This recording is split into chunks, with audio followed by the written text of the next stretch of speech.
అనేకులు రక్షించబడుతున్నారు. మీరు మాట్లాడడం ద్వారా అనేకులు ప్రోత్సహించబడుతున్నారు. మీరు మాట్లాడడం ద్వారా రక్షించబడినటువంటి మేము చివరి వరకు నమ్మకమైనటువంటి సాక్షులుగా ఈ భూమి మీద నీ రాకడ కొరకు ఎదురు చూసే అనుభవంలో ఉండగలగటానికి ఈ సమయంలో మీరు మాట్లాడండి ప్రభా. పరిశుద్ధుడా, దయగలిగినటువంటి తండ్రి, మీ దాసుడు ఆసక్తుడు, నోటి మాంద్యము కలిగినటువంటి వాడు, చేరి వచ్చిన మీ పరిశుద్ధుల ఎదుట నిలవటానికి ఆసక్తుడు. దేవా, మీ పరిశుద్ధుల యొక్క విలువైనటువంటి సమయాన్ని వ్యర్థంగా కాలపుచ్చకుండా ఏది అవసరమో, ఎంత వరకు అవసరమో ఆ మాటలే మాకు అనుగ్రహించి మిమ్మల్ని ఆరాధించడానికి, గణపరచడానికి బలహీనుడు మమ్మల్ని జ్ఞాపకం చేసుకుని సహాయం చేసి ఘనత పొందమని సమస్త మీ చేతులకు అప్పగించుకుంటూ మీ సహాయం కోరుకుంటూ ప్రభు అయినటువంటి యేసు క్రీస్తు నామముని స్తుతించి ప్రార్థించి వేడుకొనుసు ప్రార్థిస్తున్నాం తండ్రి. ఆమెన్.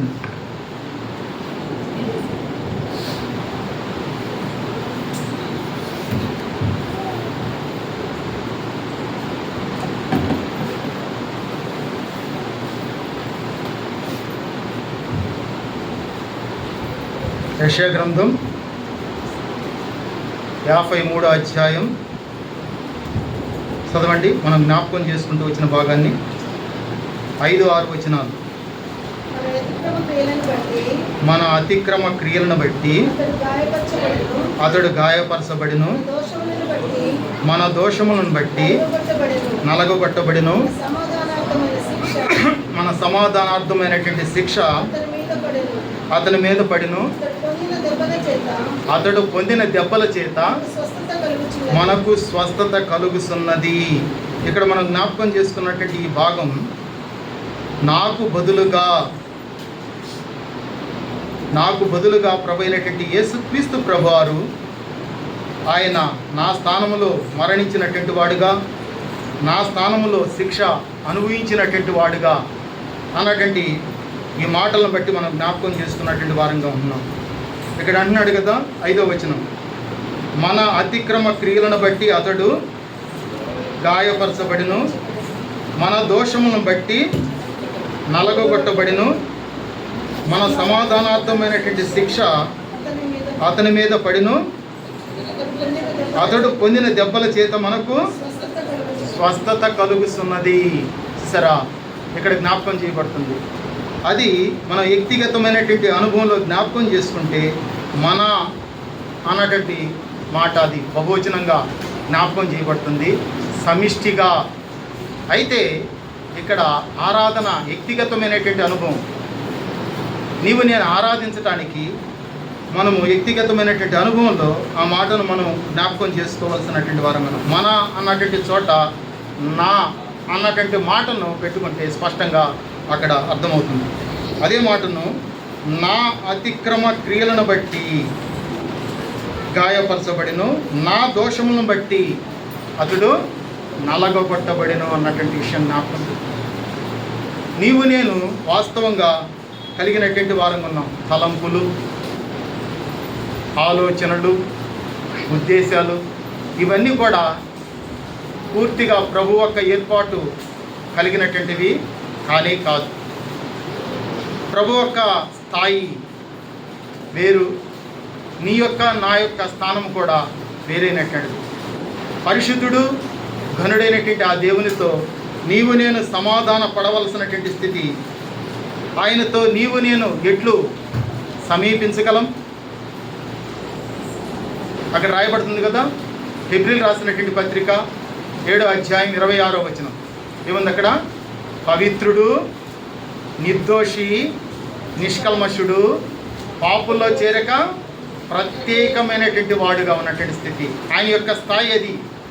అయితే అలాంటి దేవునితో నీవు నేను సమాధానం ఎట్లా? అది ఏ విధమైనటువంటిది? సమీపించుటైనను, ఆయనతో మాట్లాడుటైనను ఇది సాధ్యం కానటువంటి విషయం. మనం ఆరాధించడానికి సమీపిస్తున్నాం. అయితే నీవు నేను ఏ విధంగా చూసుకున్నా కూడా పాపమునకు జీతం ఏమైనది? మరణము. నరక పాత్రులమైనటువంటి మనలను, అలాంటి స్థితి కలిగినటువంటి నీవు నేను ఆ పరిశుద్ధుడైనటువంటి దేవునికి ఎట్లు స్తుతులు చెల్లించగలము? ఆయన ఎట్లు ఆరాధించగలిగినటువంటి వారంగా ఉన్నాం? ఆ దేవుని యొక్క ఏర్పాటులో పూర్తిగా విరుద్ధమైనటువంటి స్థితి.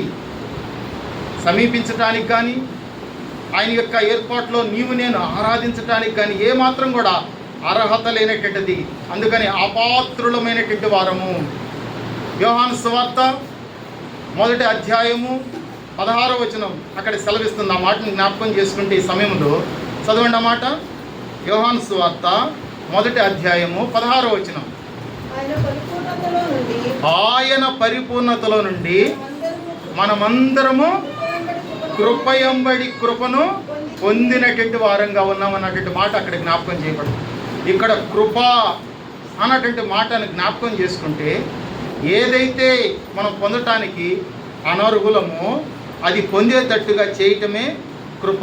మరొక మాటను కూడా జ్ఞాపకం చేస్తే అపాత్రులమైనటువంటి మనలను పాత్రులుగా చేయగలిగినటువంటిది ఏంటిది? అది కృప, గ్రేస్, కైండ్నెస్, ఆయన యొక్క దయాలత్వము, ఆయన యొక్క కృప.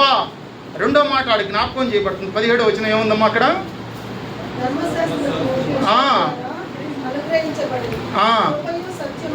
కృపయు సత్యము ఎవరి ద్వారా? యేసుక్రీస్తు ద్వారా. అక్కడ జ్ఞాపకం చేయబడుతుంది. ధర్మశాస్త్రం, నువ్వు పాపివి, పాపమునకు వచ్చే జీతము మరణము, నువ్వు ఏమాత్రం సందేహం లేదు, నువ్వు మరణించటానికి అర్హుడువు అని అక్కడ ధర్మశాస్త్రం ఆ విధంగా సెలవిస్తుంది. అయితే ఇక్కడ కృప ఏమంటుంది? ఎంత నువ్వు ఘోర పాపివైనా నువ్వు జీవించడానికి అర్హుడు. అందుకని ప్రభు అయినటువంటి యేసుక్రీస్తు ద్వారా నీకు నాకు ఆ కృపను అనుగ్రహించినటువంటి ఏర్పాటు.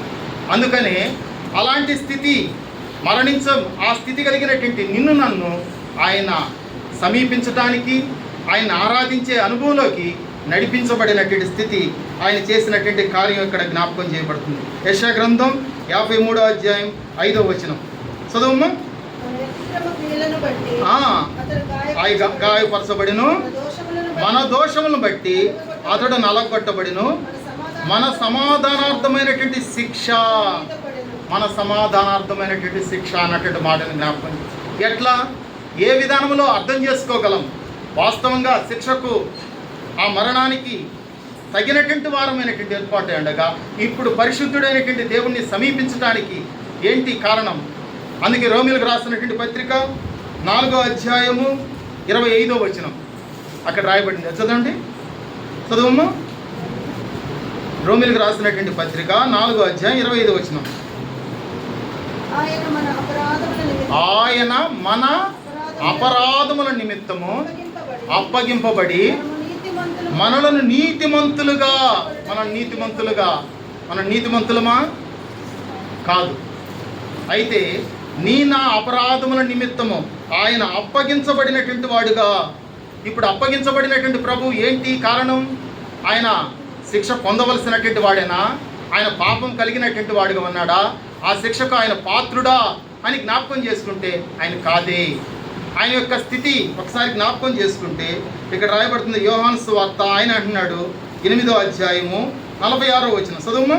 యోహాను సువార్త 8వ అధ్యాయము 46వ వచనం చదవండి ఆ మాట. 8:46 యోహాను సువార్త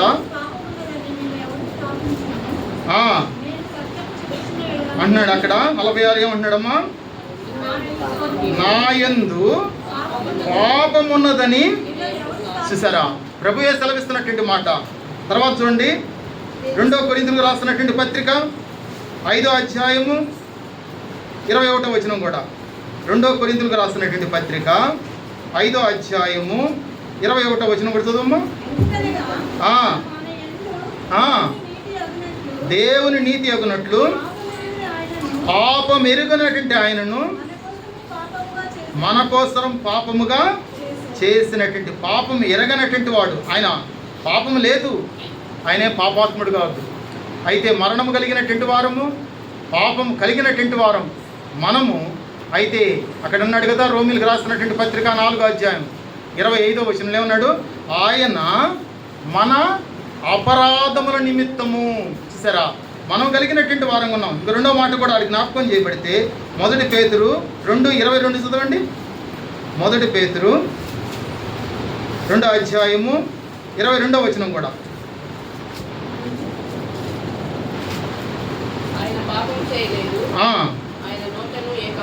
ఏ కపటము లేదు, కనబడలేదు, దూషించబడి,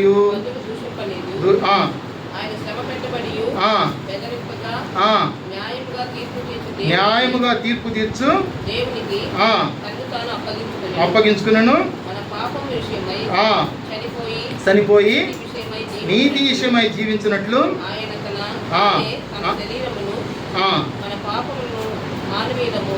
మ్రాను మీద మోసుకును. ఆయన పొందిన గాయముల చేత మీరు స్వస్థత నొందితిరి. మీరు గొర్రెల వలె దారి తప్పిపోతిరి, కానీ చూసారా, మనమందరము కూడా ఇది కలిగినటువంటి వారం ఉంటున్నాం. అయితే ఆయన యందు ఏ పాపమును, చూసారా, ఆయన మన పాపము చేయలేదు, ఆయన నోట ఏ కపటమును లేదు.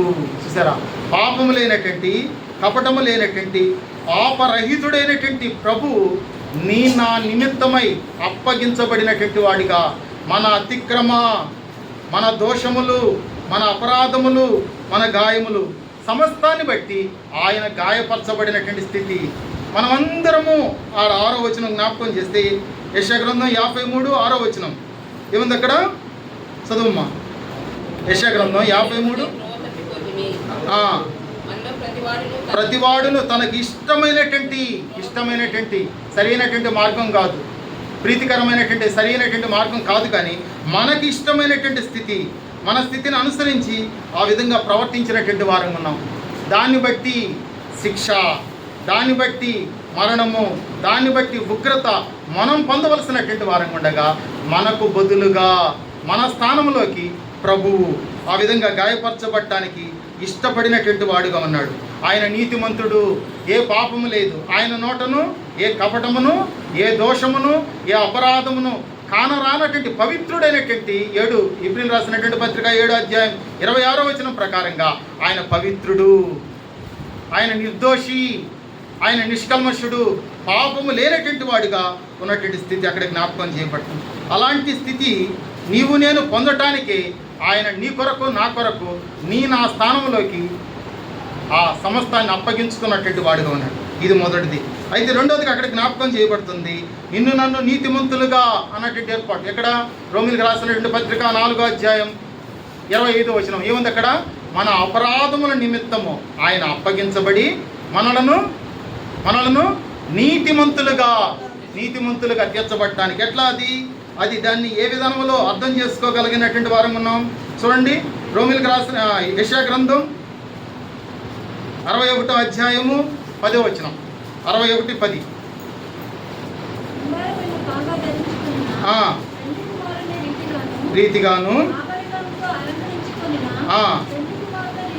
రీతిగాను ఆయన రక్షణ వస్త్రమును నీకు నాకు ధరింపజేసినటువంటి వాడుగా. ఇక్కడ నీతి అను పైబట్టను ధరింపజేసినటువంటి వాడుగా. చూసారా, పాపం కలిగినటువంటి వారంగా, చేయి నెరిగినటువంటి స్థితి కలిగినటువంటి నిన్ను నన్ను కూడా నిర్దోషిగా, నీతిమంతునిగా తీర్చడానికై ఆ ప్రభు అయినటువంటి యేసుక్రీస్తు ప్రభువారు ఒక్క పాపము కూడా చేయనటువంటి ఆ ప్రభువు ఇప్పుడు నిన్ను నన్ను దోషములు, పాపములు, అపరాధములు కలిగినటువంటి నిన్ను నన్ను కూడా ఏ పాపము, ఏ దోషము లేనటువంటి వాడుగా నీతిమంతులుగా చేయటానికి ఇష్టపడినటువంటి వాడుగా ఉన్నాడు. దీన్ని ఎలాగా అర్థం చేసుకోగలిగినటువంటి వారం ఉన్నాం. ఆ నీతి అన్నటువంటిది మనం కలిగినటువంటి వారం కాదు. కానీ అందుకని తీతుకు రాసినటువంటి పత్రిక 2వ అధ్యాయము 14వ వచనం జ్ఞాపకం చేయబడుతుంది. మనం కలిగినటువంటి నీతి ఏంటి? ఆయనైతే నీతిమంతుడు, సందేహం లేదు. అయితే మనం కలిగినటువంటి నీతి ఎలాంటిది? చూడండి అక్కడ 2వ అధ్యాయం 14వ వచనం, 2:14. సమస్త దుర్నీతి నుండి విమోచించి. చూసారా, ఆయన నిన్ను నన్ను సమస్తమైనటువంటి నీవు నేను కలిగినటువంటిది సమస్తమైన దుర్నీతి అలాంటి స్థితి నుంచి విమోచించటానికి దీన్ని ఎట్లా జ్ఞాపకం చేసుకోగలిగినటువంటి వారం ఉన్నాం. ఆ యొక్క నీతి స్థానంలోకి రావటానికి అది ఒక ఊరు. ఆ ఊరిలో ఒక దొంగ ఉన్నాడు అనుకోండి. వాడు దొంగ అని ఆ ఊరు మొత్తానికి తెలుసు. వాడు ఒకసారి ఆ దొంగతనం చేస్తూ ఉండగా పట్టబడినటువంటి వాడుగా ఉన్నాడు. వాడిని ఆ ఊరి మధ్యలోకి తీసుకొచ్చారు. ఇప్పుడు ఆ ఊరి జనాభా ఒక 15,000 అనుకోండి. ఆ ఊరి జనాభా అంతా కూడా అక్కడికి చేరి వచ్చినటువంటి వారుగా ఉన్నారు. ఇప్పుడు పట్టబడినటువంటి దొంగ ఆ ఊరి మధ్య సమూహంలో వారందరి మధ్యలో నిలబెట్టినటువంటి వారుగా ఉన్నారు. అప్పుడు చేరి వచ్చినటువంటి వారందరూ కూడా వీడొక దొంగ, వీడొక అరటి పండును దొంగతనం చేయంగా నేను చూశాను అని ఒకడంటే, ఆ చేరి వచ్చినటువంటి సమూహంలో ఇంకోటి అంటున్నాడు, వీడు ఒక కోడిని దొంగతనం చేస్తుండగా నేను చూశాను అని అక్కడ వచ్చినటువంటి వాళ్ళు రకరకాలుగా ఆ చేసినటువంటి దొంగతనాన్ని బట్టి వాళ్ళు మాట్లాడుతున్నటువంటి వారుగా ఉన్నారు. అది నిజమే, అది వాస్తవమైనటువంటి విషయం అని చెప్పని ఆ దొంగకు కూడా తెలుసు. ఇవన్నీ చేసింది నేనే అని వాడు కూడా సందేహం లేకుండా వాడు మనసులో ఒప్పుకుంటున్నటువంటి వాడుగా ఉన్నాడు. ఇప్పుడు న్యాయాధిపతి సింహాసనం మీద కూర్చున్నటువంటి వాడుగా ఉన్నాడు. ఇప్పుడు ఏ న్యాయం తీరుస్తాడు, ఏం తీర్పు తీరుస్తాడు అని చెప్పని అందరూ కూడా ఆయన వైపు చూస్తున్నటువంటి వారుగా ఉన్నారు. ఇప్పుడు సింహాసనం మీద కూర్చున్నటువంటి ఆ న్యాయాధిపతి అందరి వైపు చూశాడు. ఆ తర్వాత ఆ మధ్యలో ఉన్న దొంగను కూడా చూసి ఇప్పుడు అంటున్నాడు, నువ్వు ఏ నేరం చేయలేదు, నువ్వు నిర్దోషివి, ఇప్పుడు వెళ్ళిపోవచ్చు. ఇది వాస్తవమా? కాదు. వాడు దొంగతనం చేశాడని వాడు ఒప్పుకుంటున్నాడు, కానీ బయటకు అనలేదు. అందరికీ తెలిసినటువంటి విషయమే. కానీ వాడు నిర్దోషిగా తీర్పు పొందినటువంటి వాడుగా ఉన్నాడు. అట్లానే ఒకప్పుడు పాపములు, అపరాధాలు, దోషాలు కలిగినటువంటి మనం అందరం కూడా నిర్దోషులుగా, ఏ శిక్ష లేనటువంటి వారంగా తీర్పు పొందినటువంటి వారంగా ఉన్నాం. రోమిలకు రాసినటువంటి పత్రిక 8వ అధ్యాయం 1వ వచనం ఏం సెలవిస్తుంది అక్కడ? చదవండి అమ్మా మాట.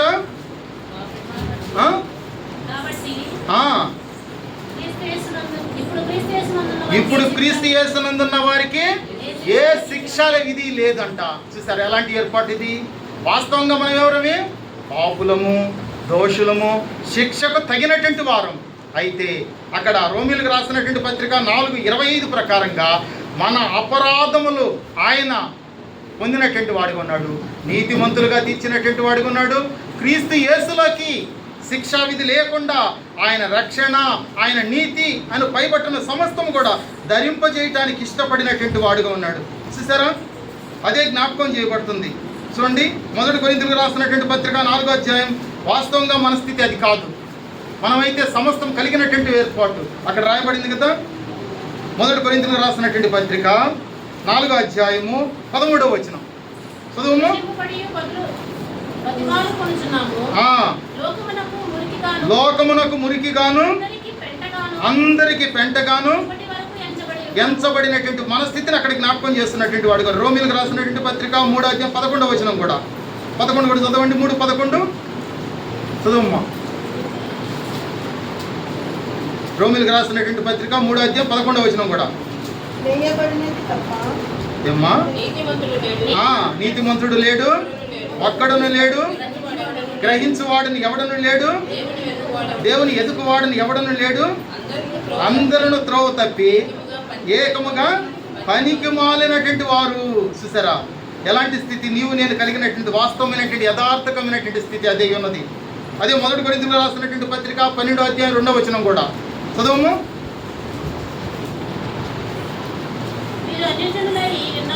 అన్యజనులై ఉన్నప్పుడు మోగ విగ్రహములను ఆరాధిస్తూ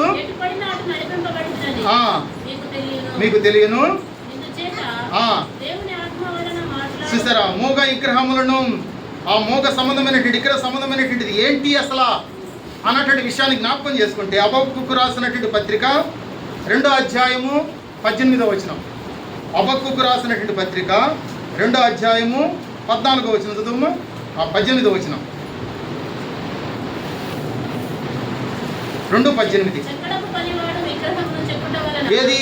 విగ్రహము అన్నటువంటి ఏర్పాటును బట్టి ఆ విగ్రహము సంబంధమైనటువంటి ఏర్పాటు మోగ సంబంధమైనటువంటివిగా అని ఇక్కడ జ్ఞాపకం చేస్తుండగా అది ఎలా నిర్మించబడినటువంటిదిగా ఉంది, దాని యొక్క స్థితి ఎలాంటిది అన్నటువంటి విషయాన్ని ఇక్కడ జ్ఞాపకం చేస్తున్నాడు. చదువు. 2:18. పనివాడు మూగబోగులు చేసి తాను రూపించిన దాని యొక్క నమ్మిక ఉంచడం వలన ప్రయోజనమేమి? అబద్ధమును బోధించి పోత విగ్రహముల యందు నమ్మిక ఉంచడం వలన ప్రయోజనమేమి? చదువు అమ్మా, సరిగా చదువుతుంది. శ్రమ జ్ఞాపకం చేస్తున్నాడు. ఈ విగ్రహ సంబంధమైనటువంటి ఏర్పాటు స్పష్టంగా ఇంకా మనం జ్ఞాపకం చేసుకుంటే కీర్తన గ్రంథం 115వ అధ్యాయము 4వ వచనం అక్కడ స్పష్టంగా ఉందన్నమాట. చదవండి అమ్మా. కీర్తన గ్రంథం 115వ అధ్యాయం 4వ వచనం. వారి విగ్రహములు ఎండి మనుష్యుల చేతి పనులు, వాటికి నోరుండి పలకవు, చూడవు, చెవులుండి వినవు, ముక్కులుండి వాసన చూడవు, ముట్టుకొనవు, నడవవు, మాట్లాడవు.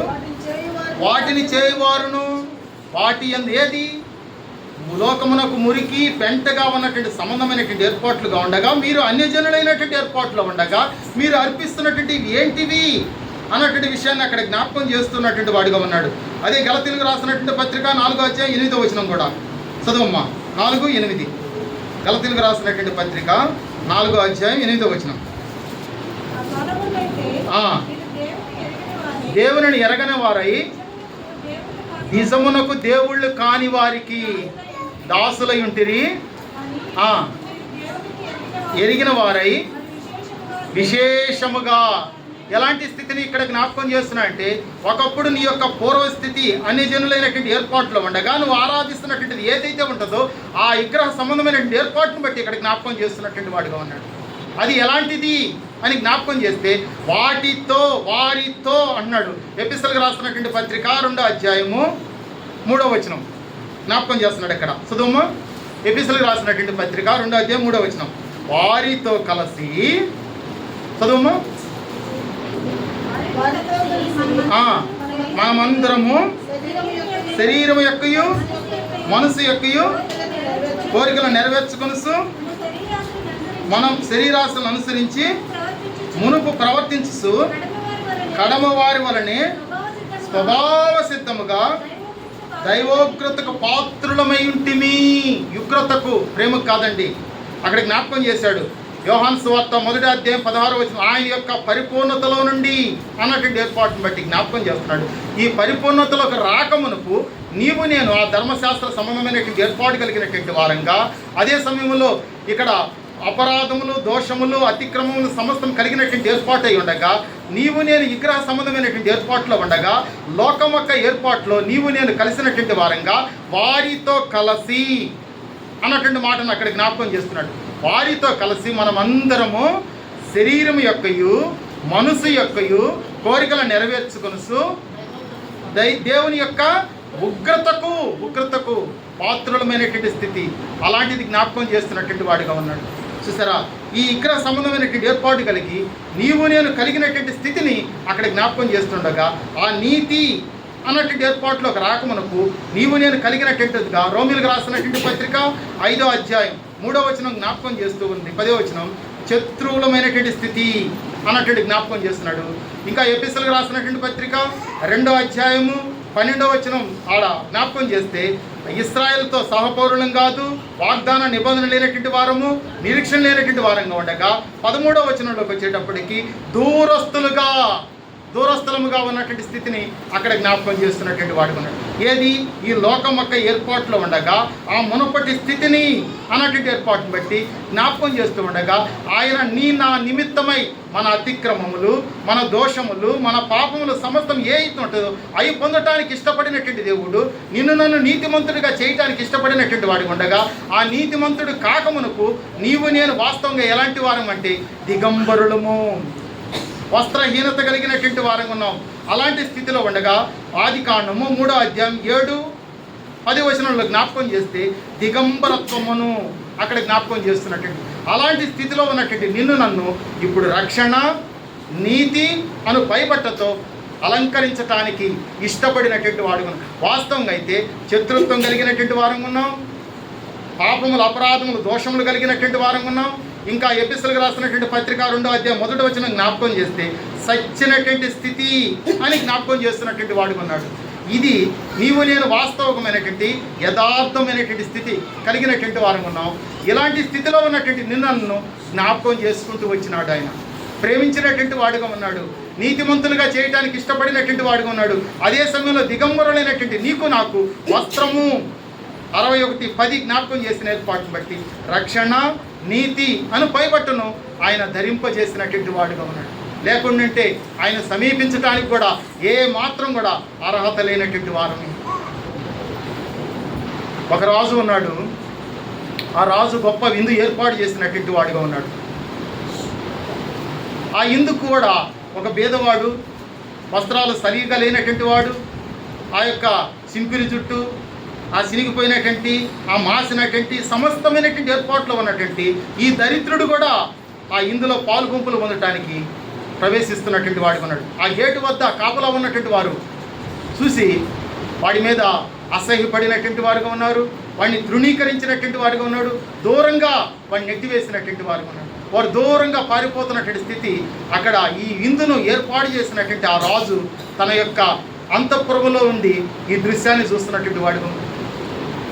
ఆ రాజు వెంటనే తన యొక్క భటులను నింపించి ఆ యొక్క బీదవాడిని తన వద్దకు పిలిపించుకున్నాడు.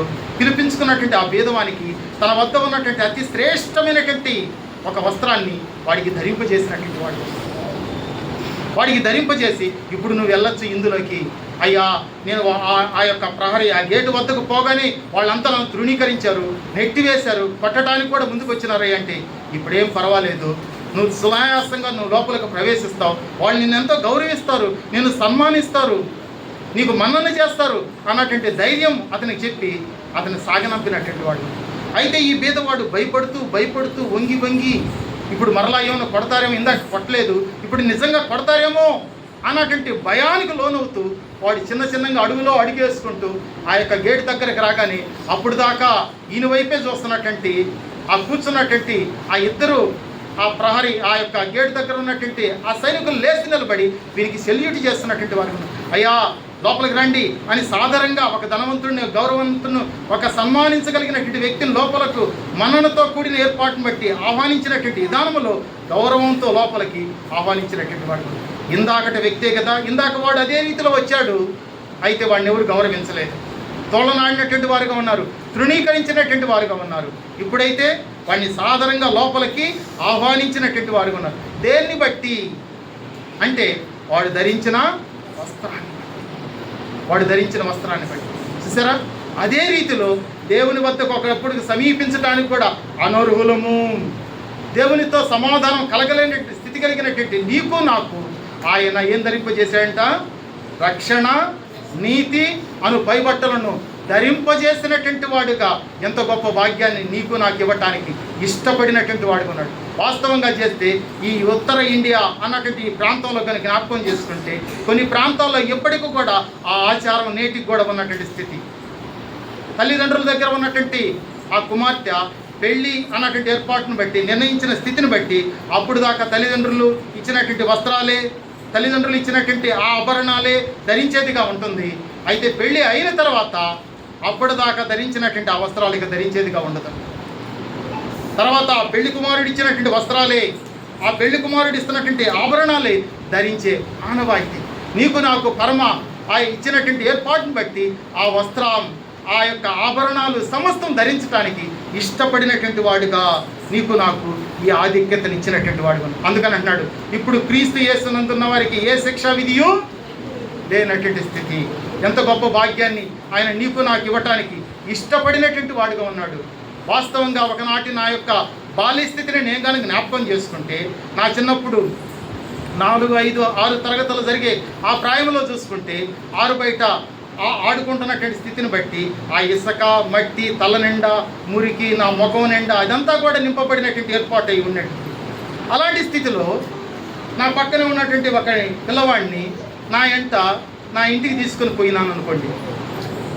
వాడు కూడా నేను ఏ స్థితి కలిగి ఉన్నానో, నా తల నిండా ఇసుక, నా ముఖం నిండా ఆ మురికి మాసినటువంటి స్థితి, నా యొక్క సొక్క బట్టలు అంతా కూడా ఆ విధమైన నింపబడిన స్థితి. అలాంటి స్థితిలో ఉన్నటువంటి నా స్నేహితుడిని కూడా ఒకడిని తీసుకుని నా ఇంటికి పోయినాను అనుకోండి. అప్పుడు నా తల్లి చూసి వీడు ఎవడు అని అడిగింది అనుకోండి, అప్పుడు వాడి చేతిని నేను గట్టిగా పట్టుకొని వీడు నా స్నేహితుడు అని నేను గట్టిగా చెప్పాను. అప్పుడు నన్ను బట్టి వానికి కూడా నా తల్లి కొన్ని బిస్కెట్స్, కొన్ని పాలు, స్వీట్స్ వానికి ఇచ్చింది. ఎందును బట్టి? నన్ను బట్టి వానికి ఆ విధంగా మన్నన చేయడానికి ఆస్కారం ఉంది. నేను కాకుండా వాడు ఒంటరిగా పోయాడు అనుకోండి, ఇంటి గుమ్మము కూడా నా తల్లి వాణ్ణి ఆటని. సరే, అదే రీతిలో ప్రభువైనటువంటి యేసుక్రీస్తుని యొక్క ఏర్పాటును బట్టి ఆయన సమీపించటానికి, ఆయన్ని ఆరాధించటానికి, ఆయన గణపరచటానికి, సమీపస్తులుగా చేయటానికి ఆయన నీకు నాకు ఇచ్చినటువంటి ఆ వస్త్రము, ఆ నీతి, ఆ సమస్తాన్ని బట్టి ఆ ఏర్పాటు కలిగినటువంటి వారు. వాస్తవంగా అయితే మనం సమీపించడానికి అనర్హులము. మనం కలిగినటువంటి స్థితి, శత్రువులంగా ఉన్నటువంటి స్థితి, దుర్నీతి బంధకాల్లో ఉన్నటువంటి స్థితి, పాపము కలిగి సచ్చినటువంటి వారంగా ఉన్నటువంటి స్థితి, అలాంటి స్థితిలో ఉండగా నేను శరీరం యొక్క మనసు యొక్క కోరికలు నెరవేర్చుకుని ఇష్టానుసారంగా దేవుని యొక్క ఉగ్రతకు పాత్రులమైనటువంటి వారంగా ఉండగా, అలాంటి ఏర్పాట్లో ఉండగా ఆయన నన్ను జ్ఞాపకం చేసుకున్నటువంటి ఏర్పాటును బట్టి ఇప్పుడు సమీపించటానికి, ఆ ఉగ్రత, ఆ సమస్తాన్ని ఆయన నీకు నాకు బదులుగా ఆ కొయ్య శిలువలో భరించటానికి ఇష్టపడినటువంటి వాడుగా ఉన్నాడు. ఆ నీతి, ఆ బట్టను నేను ధరింపజేయటానికి నీ కొరకు నా కొరకు ఆయన క్రయము చెల్లించినటువంటి వాడుగా ఉన్నాడు. 150 కిలోల బరువు కలిగినటువంటి ఆ కొయ్య శిలువ, 60 కిలోల బరువు కలిగినటువంటి తన శరీర బరువుతో, దాదాపు 5434 గాయాలతో, శరీరం అంతా తూట్లుగా చేయబడినటువంటి ఏర్పాట్లు, 800 మీటర్స్ దూరం ఆ కాళ్ళకు చెప్పులు లేకుండా ఆ మొనలదేలినటువంటి ఎత్తైనటువంటి గొల్గొత్తా కొండ మీదకి ఆ భారమైనటువంటి కొయ్య శిలువను మోస్తున్నటువంటి ఏర్పాట్లో ఉండగా, పాపాత్ములైనటువంటి మనుషుల కొరకు తన ప్రియకుమారుడైనటువంటి యేసుక్రీస్తు ప్రభువాన్ని గాయపరచబడటానికి, ఏడవబడటానికి ఆ యొక్క ముళ్ళ కిరీటము, ఉమ్మి, కొరడా దెబ్బలు సమస్తం భరించటానికి నీ కొరకు నా కొరకు ఇష్టపడినటువంటి ఆ రూపాన్ని యావత్తును జ్ఞాపకం చేసుకుంటే నేను దైవమా, ఇది ఏమి ప్రేమ! పాపిష్టి అయినటువంటి మానవుని కొరకు పరిశుద్ధుడైనటువంటి దేవుని కుమారుడైన ప్రియకుమారుడైన యేసుక్రీస్తు ప్రభువాన్ని బలియాగంగా చేయబడటానికి, ఆయన రూపం యావత్తును కోల్పోవటానికి కూడా ఇష్టపడినటువంటి వాడు. యెషయా గ్రంథం 53వ అధ్యాయం 2వ వచనం జ్ఞాపకం చేయబడుతుంది. అక్కడ ఏముంది? అక్కడ స్వరూపమైనను సొగసైనను లేనటువంటి స్థితి. ఆయన వాస్తవంగా ఆ స్థితి కలిగినటువంటి వాడేనా అంటే కాదు కదా. రాయబడింది కదా కీర్తన గ్రంథం 45వ అధ్యాయం 2వ వచనం చదువమ్మా. ఏముంది అక్కడ? కీర్తన గ్రంథం 45వ అధ్యాయం 2వ వచనం. నరులందరికంటే నువ్వు అతి సుందరుడమైనటువంటి ఏర్పాటు. అదే పరమగీతములు 5వ అధ్యాయం 10వ వచనం. అక్కడ రాయబడింది, ఆయన ధవళవర్ణుడు, రత్నవర్ణుడు, 10,000 మందిలో అతి కాంక్షణీయుడైనటువంటి ఆ ప్రభువు మానవులందరి కొరకై ఆయన రూపం యావత్తును కూడా కోల్పోయినటువంటి వాడిగా ఉన్నాడు, నీ కొరకు నా కొరకు. అందుకని అక్కడ రాయబడింది యెషయా గ్రంథం 53వ అధ్యాయం 5వ వచనం. మన అతిక్రమ క్రియలను బట్టి అతడు గాయపరచబడిను, మన దోషములను బట్టి నలగొట్టబడిను, మన సమాధానార్థమైనటువంటి శిక్ష అతని మీద పడిను, అతడు పొందిన దెబ్బల చేత మనకు స్వస్థత. అక్కడ రాయబడింది కదా యెషయా గ్రంథం 1వ అధ్యాయం. ఏం రాయబడింది? అరికాలు మొదలుకొని నడినెత్తి వరకు గాయాలు, దెబ్బలు, పచ్చిపుండులు, పిండపడలేదు, తైలముతో మెత్తన చేయబడినటువంటి స్థితి. ఏంటి ఇవన్నీ కూడా అక్కడ రాయబడింది. కీర్తన గ్రంథం 38వ అధ్యాయము అక్కడ రాయబడింది కదా 10వ వచనం. మన దోషములు మన తల మీదుగా పొర్లిపోయినటువంటి మన మూర్ఖత వలన ఏముంది అక్కడ? చదువమ్మ. కీర్తన గ్రంథం 38వ అధ్యాయము 10వ వచనం చదువు. అక్కడ కీర్తన గ్రంథం 38న 38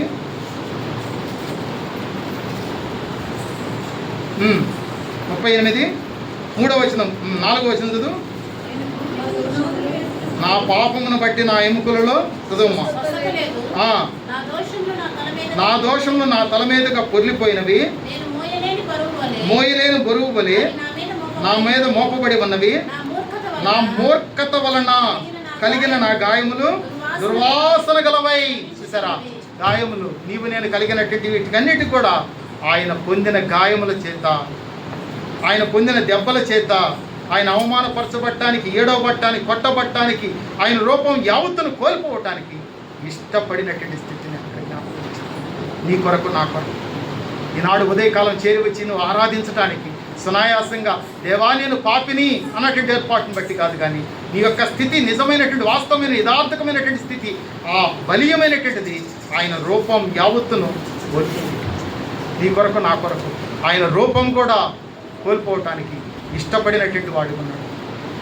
ఆ అవమానపరచబడి తలపై ముళ్ళ కిరీటం, చిన్న అంగవస్త్రంతో అక్కడ రాయబడింది ఆయన ధవళవర్ణుడు. ఆయన వస్త్రం పాదాల మటుకు దిగుతున్నటువంటి స్థితి. యెషయా గ్రంథం 6వ అధ్యాయంలో చూస్తే ఆయన సొక్కాయి ధరించినటువంటి ఆ యొక్క సొక్కాయి అంచులు దేవాలయము. సమస్తము కూడా ఇలాంటి స్థితి కలిగినటువంటి ఆ ప్రభువు ప్రతి ఒక్క మానవుని కొరకు, నీ కొరకు నా కొరకు ఆయన పూర్తిగా అప్పగించుకున్నటువంటి జ్ఞాపకం చేసుకున్నాం. ఈ ఉదయకాలం చేరి వచ్చినటువంటి నువ్వు ఎవరైనా సరే ఇంకా ఆ ప్రభువుని హృదయంలో స్వీకరించినటువంటి వ్యక్తిగా ఉంటే నేడే నీ కొరకే ఆ ప్రభు గాయపరచబడినటువంటి వాడుగా ఉన్నాడు. నీ కొరకే అవమానపరచబడినటువంటి వాడుగా ఉన్నాడు. నీ కొరకే ఆయన ఏడవబడినటువంటి వాడుగా ఉన్నాడంటే విషయాన్ని జ్ఞాపకం చేస్తున్నాడు.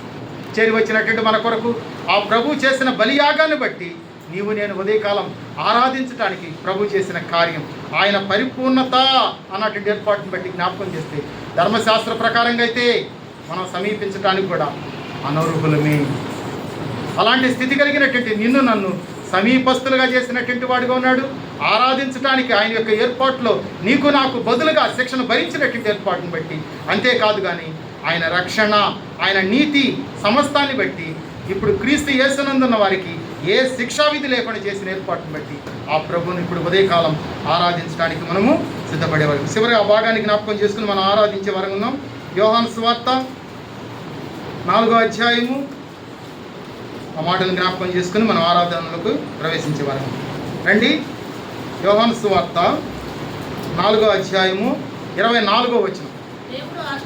దేవుడు ఆత్మ కనుక ఆయనను ఆరాధించువారు ఆత్మతోనూ సత్యముతోనూ హృదయపూర్వకంగా ఆయన ఆరాధించే ఏర్పాటు జ్ఞాపకం చేస్తున్నట్టు హృదయపూర్వకమైనటువంటి ఏర్పాటును బట్టి, ఏదో భాగ్యమైనటువంటి ఏర్పాటు కాదు కానీ, ఎప్పుడో విన్నటువంటిది కాదు కానీ, ఇప్పుడు నువ్వు హృదయపూర్వకంగా ఎరిగినటువంటి ఏర్పాటును బట్టి ఆ ఆరాధనను నీ హృదయ అంతరంగాల్లో నుంచి రావాలని ఆ ప్రభువు కోరుతుండగా ఆయన ఆరాధించువారు దేవుడు ఆత్మ కనుక ఆయన ఆరాధించువారు ఆత్మతోనూ సత్యముతోనూ హృదయపూర్వకమైనటువంటి ఏర్పాటు ఆరాధించాలి ప్రభువు.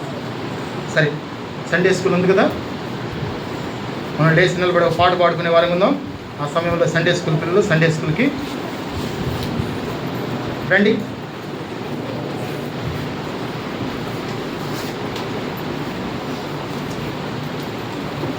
లేచి నిలబండి.